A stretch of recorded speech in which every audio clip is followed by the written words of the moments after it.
Oh, right. Good morning, everyone. I'm acting as chairman today, and Councillor Link and Councillor Gale has given his apologies, who is the normal chairman. I'd like to introduce the members, which are Councillor Cox. Hi. And Councillor Williams. Also on my left is our legal, which is James Hallinan. Yes. And we've got Kim Knight. What's your title? Licensing manager. Licensing manager, and member support is Trudy Angel. Yes. Could you introduce yourself, please? Yes, of course, Chair. Good morning, everybody. Hope you're all well. My name is George Domlier from Flint Bishop Solicitors, acting for the applicant today. Thank you. And my name is Stephen Thorne. I'm the premises licence holder. Right. Thank you. And these are observers. Oh no. You could introduce yourself. I'm Ian Sigrid. I'm the Hertfordshire Constabulary Police Licensing Officer. Good morning. And you're just observing? Observers, yeah. Right, thank you very much. Right. Right, if anybody here got any declarations of interest? Anyone visited the pub lately? No. No. I have. I think I've been there, but not years ago. Yeah. Right. Thank you. Sorry about this, but I'm just standing in today. Right.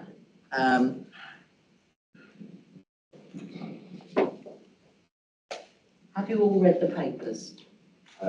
Yes? And how's everything been, the compliance of it all? Yeah? Yeah. Thank you. And, right. Members, yeah, you can start. Yeah, no problem. Good morning, everybody.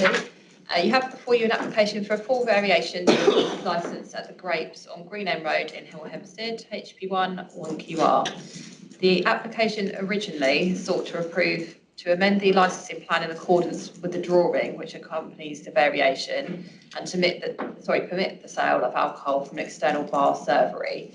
The hours were to reflect those on the existing licence at the time. They also wanted to amend the existing non-standard timing for New Year's Eve/day hours for all licensable activities and opening hours to read on New Year's Eve from the end of permitted hours to the start of permitted hours on New Year's Day. They also wanted to remove certain existing Annex 2 conditions. Following a meeting with the residents, some changes were made. So Annex 2 conditions were added. The New Year's Eve opening hours were amended, and the hours for the outside bar were also amended from 12 till 9 o'clock every day. The application is set out in the report pack on pages 16 to 28.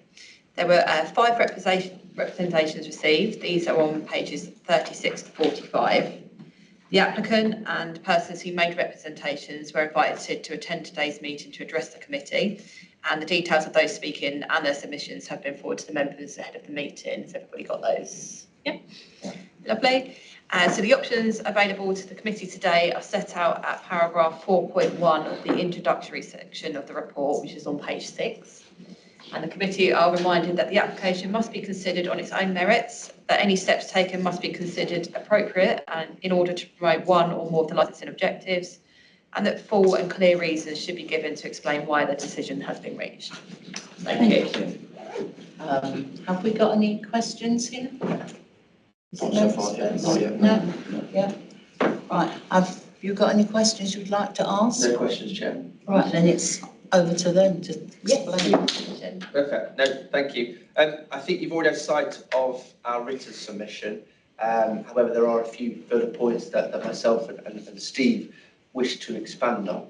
So the Grapes has been serving pints for over 50 years. It was taken over by Steve and his family in June 2023, and it's been transformed during that time into a family-friendly community-first pub. Steve has spent £80,000 during those just over 2 years, which is a significant investment for the local economy. During Steve and his family's tenure, they've supported many local charities, and hosted fundraising events for the Hospice St Francis, the College School and Hearts Rape and Crisis Support, raising over £10,000 for these good causes. The Grapes is let by our client Heineken UK on a tenancy agreement to Steve. This is a traditional brewery arrangement Our client Heineken own the premises and they sell beer subject to a normal tenancy and tie agreement. The lease is in place for 5 years, so another 3 years to go for Steve, and he wishes to take on the pub beyond that time. He's there for the long term. All these people work closely together within partnership to make the premises successful and for it to continue to be an asset to the local community. I'm sure that everybody in this room agrees that pubs need to evolve and require ongoing investment to ensure that they keep pace with changing consumer needs and to stay relevant to the community it serves. This is a difficult and tricky time for the hospitality sector when you're seeing in local news and even national news the number of closures at the minute. And what we are seeking with this application is to serve the local community. It is seeking to permit primarily, or wishing for the sale of alcohol to be permitted from the external bar service. We're not seeking to extend the pub's trading times. We are, as I've said, seeking for the sale of alcohol as an additional point of sale from the beer garden for Steve and his staff to have some flexibility and to relieve the pressure off the main bar server inside at weekends or when the premises gets rather busy. With the outside bar in use, this would also mean that at least 2 members of staff would be operating it at all times whilst in use, and with several staff also monitoring the external area and glass collection, so that we can ensure there will be a permanent staff presence in the external area to deal with any issues should they arise. Not that I'm saying they will.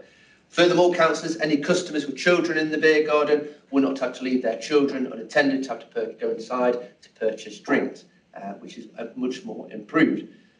And we submit, councillors, that the application in front of you is a sensible and considered variation.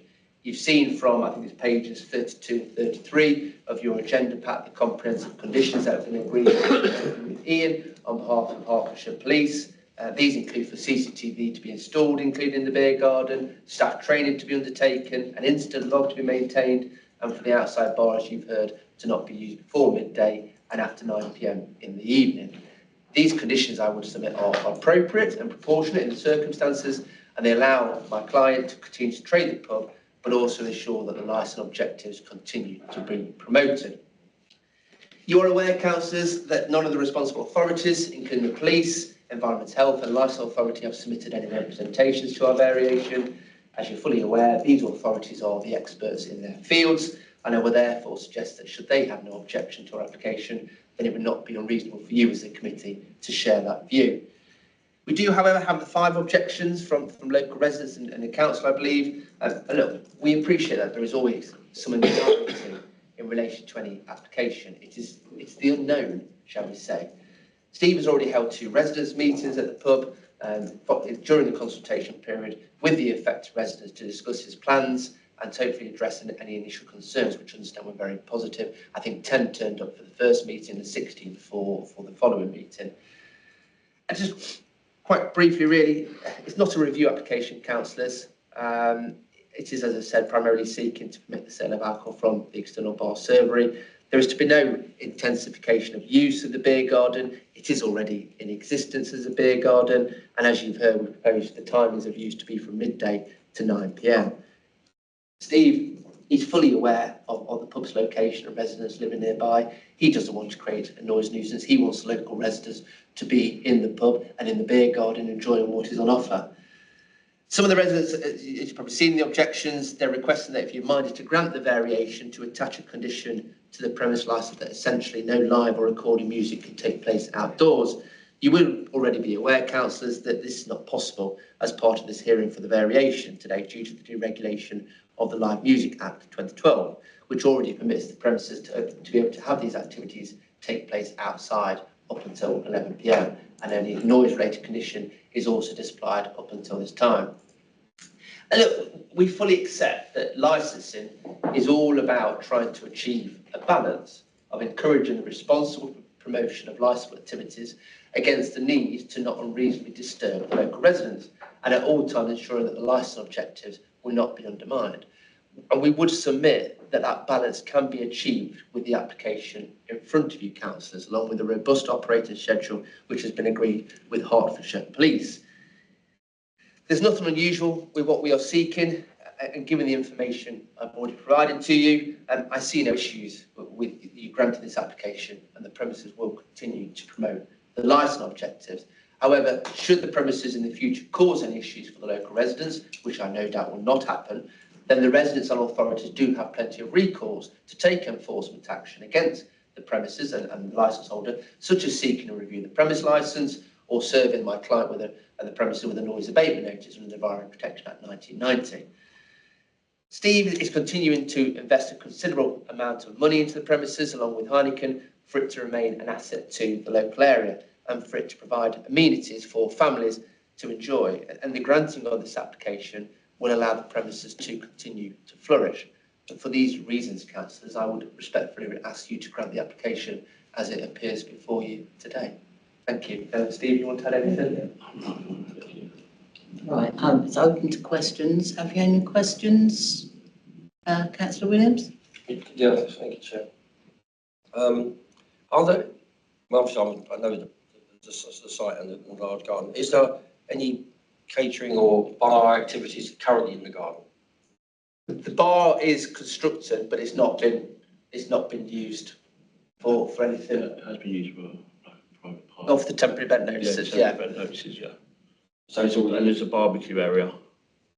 And they're already there, aren't they? It's used that like if we have like a charity event day, so we're raising money for good causes and stuff like that. But ideally, we just want to use it for, say, so if there's a funeral or a gathering of a family that wants to use a large space that's friendly and local. It's not for everyday use. It's just going to be for sort of like busy weekends, or if you have like an event. We don't plan to have live music out there, like bands or anything like that. It's basically just to help us serve our customers and local community, and to then be able to police children and underage drinking and stuff like that. Okay, thank you. Yeah, can I just ask, it's probably a silly question, but if you've got the bar outside and it's running up until 9 p.m, I know you say about, glasses and that, what type of, will you be using, it probably sounds a really silly question, but will you be using normal glass in, or will you be using plastic because of it being outside? And there's obviously children around. I know people go out into a beer garden, but will you be using like the plastic glasses outside? We've used normal glasses up until now, and we've never had any issues with that. We clear glasses away regularly, so we like to run a very clean and tight pub. So, something we've always used normal glasses. We've never had an issue with it. Is that something that you maybe can think about, maybe having something like that? The only thing is we pride ourselves on the quality of beer. And if you're using these plastic glasses, that the beer doesn't come out correct, looking right, and doesn't give the customer that satisfaction, especially after paying a high price for the beer at the moment. If I may just add on to your point, I know from Heineken that majority, if not all of their glasses are now toughened glass. So they pride themselves on kind of not being shatterproof or assisting with that. And I know that, like I said, with the general use of the beer garden, that's not going to change. And they use tougher glass out there at the minute, and we're not aware of any issues. What Steve is kind of conscious of it is if the space is used for a certain occasion, then kind of considering kind of, right, have I got enough glass stocked in the bar there? So making sure that he kind of assesses as he goes along with it. And is it going to be like a full running bar like you have inside? I'm only asking because I know another particular pub near there that does a very similar thing to you. It's probably not feasible for us to do that. It's like it'll be just like a pop-up event. If someone comes in, we know we're going to be extra busy, but like we won't be doing every sort of drink that we do inside out there. Like you still probably have to go in. It'll be your draft lagers, your bottles of wine, maybe Prosecco, some fruit juice and stuff like that, maybe a couple of snacks and all that. But we'd be there all day stacking it and bringing it back in and stuff like that. So, like I said, it's mainly just to use on the occasions that we need to use it and want to use it, just to help us and like I said, like that really. Yeah. Could I ask, are you doing this basically because if you do get the need to use it for occasions, you don't have to keep applying for extra licensing, you know, the one-day ones. Is that really, you know, the reason? It's a few points really. We find that if you're aware of kind of the location of the beer garden, it is right at the back. So I'd probably say it's probably 30, 40 yards to walk from the beer garden through effectively the car park to get to the pub building, to get to the main bar. So to kind of, it's primarily to create that better customer experience, ideally. And as we said, to also enable that if there are families outside in the beer garden, a parent hasn't got to be the child unattended or take the child through the car park to the bar inside. And the pub itself is not the biggest pub, if I may say. The bar server inside with that is not the biggest. So when it gets busy, it just enables, it's another point of sale, rather than having all the customers crammed in. Yeah, it's an overflow essentially, kind of, rather than having the customers crammed in inside and which is not what anybody wants. And we're finding more, it's following COVID essentially, I bring up that word, or years on, but it is finding that customers still want to sit outside, they want to have the experience. I know myself, I sit outside in the winter months more now with a coat on, I'm enjoying a drink more than I would have done previously. It just seems to be the common trend of where the hospitality is going. So it is that overflow. It's not to replace the indoor bar, but it's to work in addition with it. Thank you. Any more questions? It may be in here, but I hope it is, I haven't seen it. Is this like a fully stocked bar, which is like a kiosk that you lock, or would it have to be stopped and unstopped at the end of the night? Yeah, it has to be just stopped and unstopped at the end of any event. So when we've had charity dues, that's what we've done. We've just taken drinks out there and then bring them in at a reasonable time, put them all back into our cellars and stuff like that. So if the bar closes at 9 o'clock, how long would you spend destocking it? Well, we probably start before that. Start gathering what drinks we don't need. So we usually know, like, say, we might have a cider there or some stuff, some wines and fruit juice and stuff, so we start taking them in early, stuff like that, so we don't create too much noise and volume. So if it closes at 9, it'd be completely clear by 9:15? 9:20, 9:30, something like that, we should be clean. Glasses don't need to go in, stuff like that. So the draft doesn't need to go in because that can stay there. We can put a chain on it and stuff like that. So it would just be, maybe we get some lockable fridges so what stuff's in there can stay there, but ideally we'd want to bring it all indoors. I mean, it'd be irresponsible of us to leave it out there. Understand, I'm just trying to get an idea of how long that operation takes. How far beyond 9 o'clock that activity. We've got the 2 staff that are working out there, and then usually we have 2 staff inside and a glass collector. So there'd be quite a few staff to hands on and bring it in, including myself as well. So you're talking about 5 or 6 staff on an event like that. So yeah, pretty quickly to bring everything in that needs to go in. And with that, obviously, with the bar closing, it would start to kind of wind down the use of the beer garden itself as well. So it would start that process. Thank you. Anything else? Don't think, have you got any questions at all? No? I think we've more or less, with reading the papers, have seen everything. Do they go out? Yeah, we can go out while you deliberate. Yes, would you all like to go out while we deliberate? And we'll call you back in. Yes, thank you.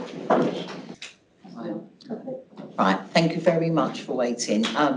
We have decided that to grant the alteration to the licence and wish you good luck and just hope that all the residents are going to be happy with what you're doing. And I know they can always complain if you're not. So thank you for attending and thank you.